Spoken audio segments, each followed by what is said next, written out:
you've never seen anything like this. Some cars are built to change the world. These, they were built to make you ask why, and then laugh, cry, or run away in confusion. From weird designs to awful engineering choices, here are 12 of the stupidest cars ever made. Vehicles so bad, it's hard to believe they were real. Make sure to subscribe and smash the like button.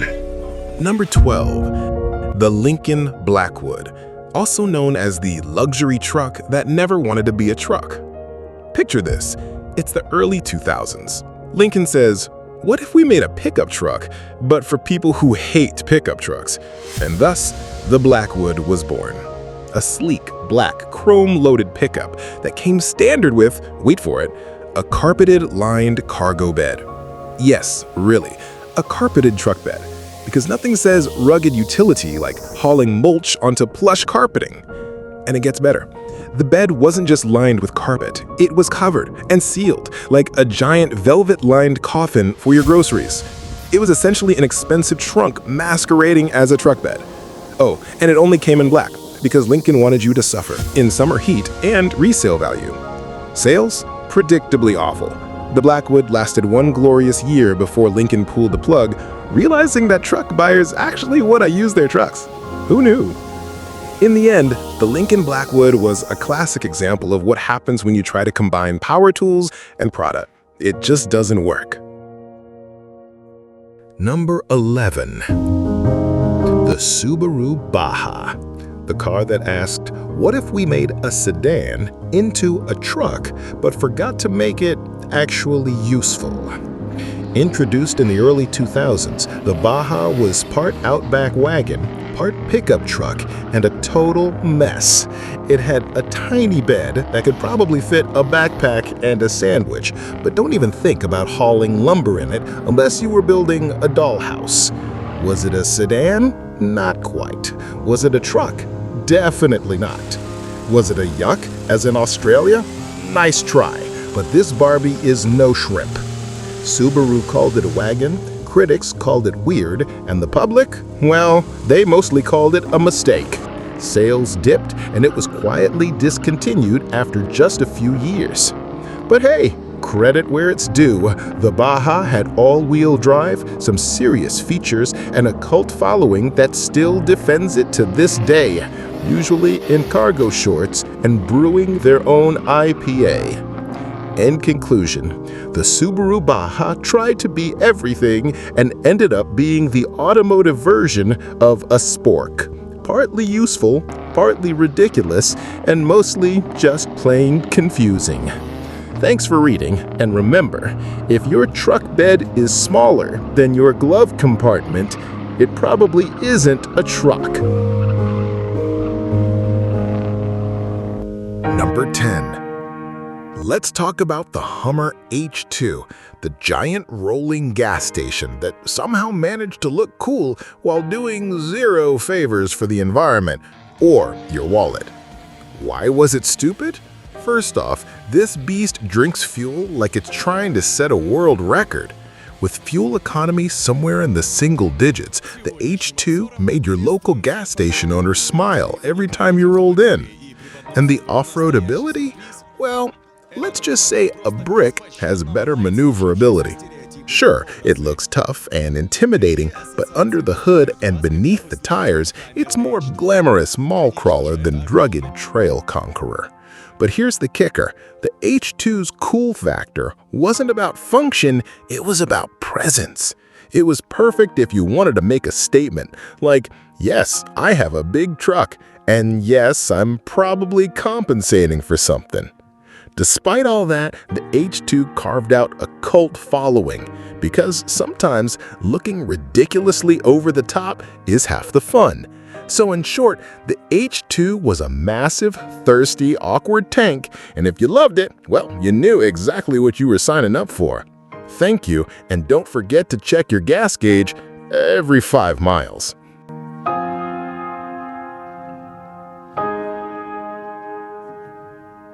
Number 9. Let's take a moment to salute the Suzuki X90, one of the weirdest automotive why though moments of the 1990s. What was it? Well, it had the body of a tiny SUV, the soul of a confused coupe, and the roof of a 70s muscle car, thanks to its completely unnecessary T-tops. Yes, Suzuki looked at a Jeep Wrangler, a Geo Tracker, and a Camaro and said, let's combine all three. Spoiler alert, it didn't work. The X90 had 2 doors, 2 seats, and 0 practicality. It wasn't sporty, wasn't off-road capable, and wasn't stylish, unless your style is rare Pokemon no one wanted to catch. Who asked for this? No one. Not a single focus group, dealership, or sentient being said what we need is a T-top mini SUV coupe. But Suzuki built it anyway. Bless their brave little hearts. It sold so poorly, even rental car companies gave it side-eye. Yet somehow, it still found love as a Red Bull promo vehicle. Yep, the X90 became a rolling billboard with a giant can on the roof. Because if you're gonna be ridiculous, you might as well own it. In conclusion, the Suzuki X90 wasn't just a bad idea. It was a weird, glorious misfire that's somehow still memorable for how bizarre it was. Number 8. Chrysler PT Cruiser Convertible. A car that boldly asked, what if we took something nobody really liked and made it more impractical? Originally, the PT Cruiser was a retro-styled oddball, a kind of cartoon gangster car that somehow made it to production. But then Chrysler said, you know what this needs? Less structure, more sky. So they chopped a roof off and gave us this. Now, was it fun in theory? Sure, convertible equals carefree vibes. But in reality, rear visibility was like looking through a mail slot. The chassis flexed like a soggy pool noodle, and the styling, well, let's just say the quirky charm turned into full-blown awkward. And practicality? Gone. The back seats were a joke. The trunk was almost non-existent, and the roof mechanism took up enough room to store regrets. Driving it felt like the car was embarrassed for itself, as if it knew it was the punchline to a bad joke, but tried to smile through the pain. To sum it up, the PT Cruiser Convertible was what happens when questionable taste meets fearless decision-making. A car that dared to be different and paid the price in ridicule. Number 7. The Tata Nano, a car born with big dreams and a tiny price tag. It was supposed to revolutionize transportation in India by giving scooter owners the option of riding on 4 wheels and a roof. It did, but it also introduced them to the concept of spontaneous combustion. Marketed as the people's car, the Nano sold for around $2,000, which is mind-boggling until you realize what it was missing, like airbags and anti-lock brakes, and sometimes a reliable fire suppression system. The Nano was so light and simple that it practically blew away in strong winds, and unfortunately, some did catch fire, not just figuratively, like in actual fireballs.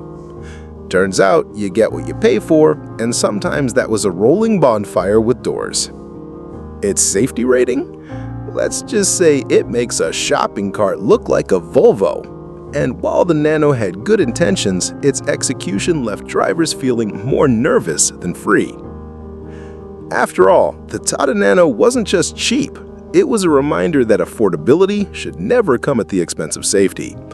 Or fire safety. Thanks for rating, and remember, if your car requires a fire extinguisher as standard, that might not be a good sign. Number 6. Let's give a round of applause to the Daihatsu Midget 2, the answer to a question absolutely no one asked. What if a forklift wanted to cosplay as a truck? This glorious oddball had one seat, right in the center, like a McLaren F1, but with less horsepower and more embarrassment. The driver sat smack in the middle, gripping a steering wheel the size of a dinner plate, wondering if dignity was optional. Behind you, a tiny cargo box, not for furniture, not for groceries, maybe a lunchbox and a single watermelon if you strapped it down just right. And the looks? Imagine a scooter got invited to a truck party and showed up in a Halloween costume. The Midget 2 was technically street legal in Japan, and yes, some people actually used it for deliveries, mostly in towns where the speed limit was walking pace. Was it practical? Not really. Was it safe? Let's just say you were the crumple zone. But was it charming in a so ugly it's cute way? Absolutely. So here's to the Daihatsu Midget 2, the only car brave enough to be a one-seat, right-size pickup with the soul of a tricycle.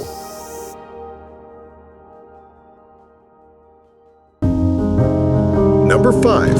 BMW Isetta. The car's so small, it made smart cars look like SUVs. This three-wheeled, sometimes four if you were lucky, bubble of bravery had one door, not on the side, not on the roof, but right in the front, like a refrigerator.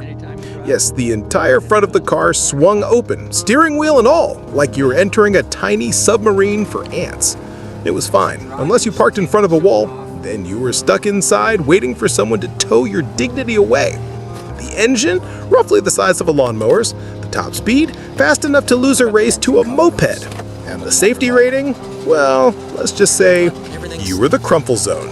But despite its absurdity, the Isetta actually saved BMW after World War II.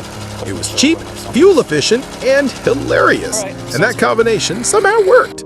So here's to the BMW Isetta, the only car where parallel parking could result in permanent residency.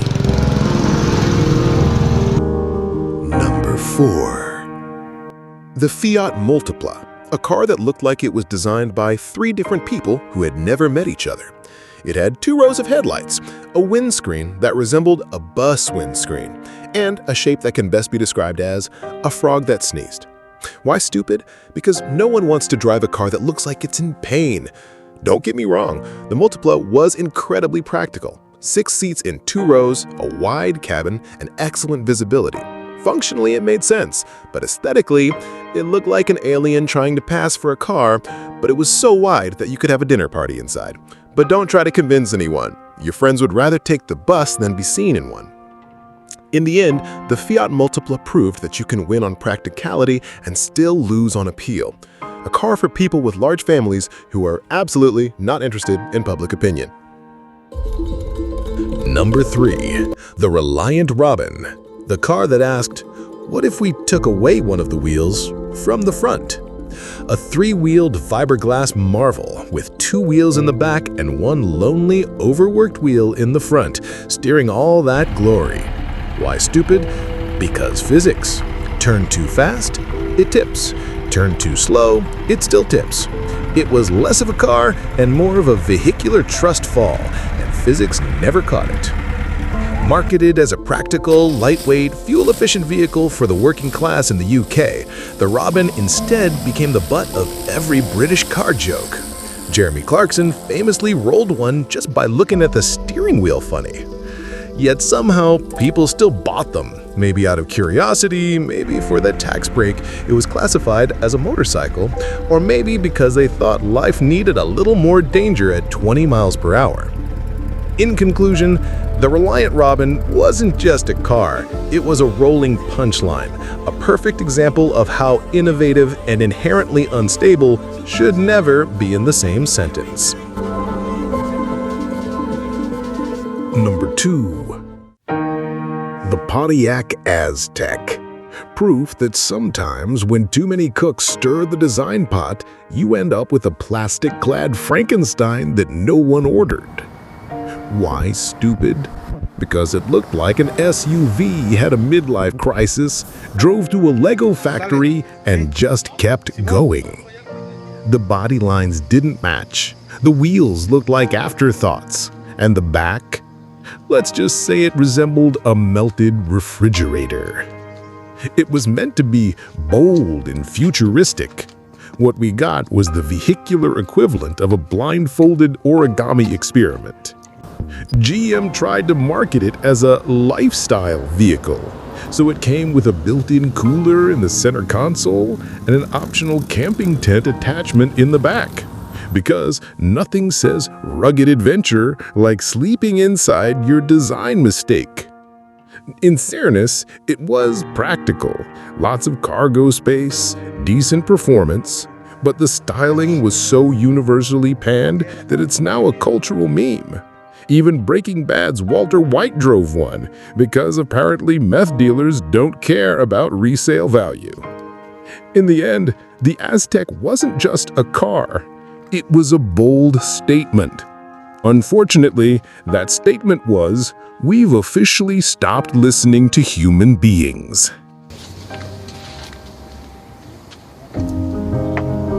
Number 1. The Peel P50. Officially the world's smallest production car and unofficially the fastest way to lose all dignity in public. Why stupid? Because this microscopic marvel had no boot, no reverse gear, no room on the road. Want to put it in reverse? You literally had to climb out of the car and drag it behind you like luggage. Seriously, it had a handle on the back for that. Why should a car be any more functional than a suitcase? With one door, one headlight, 3 wheels, and enough space for one adult and half their dignity, the P50 was more of a motorized wardrobe than a car. And its top speed? Fast enough to unnerve pedestrians, but not fast enough to avoid their judgment. Built on the Isle of Man in the 1960s, it was advertised as being able to accommodate one adult and a shopping bag. Note, not enough for a full-on shopping spree, just one bag, preferably with something soft inside. Was it cheap? Yes. Unusual? Absolutely. But was it a machine? That's debatable. Most lawn mowers had more than that. In the end, the POP50 wasn't just a means of transportation, it was a challenge. A challenge to your balance, your pride, and your patience. Thanks for watching the video. Don't forget to subscribe and like it. Watch the next videos.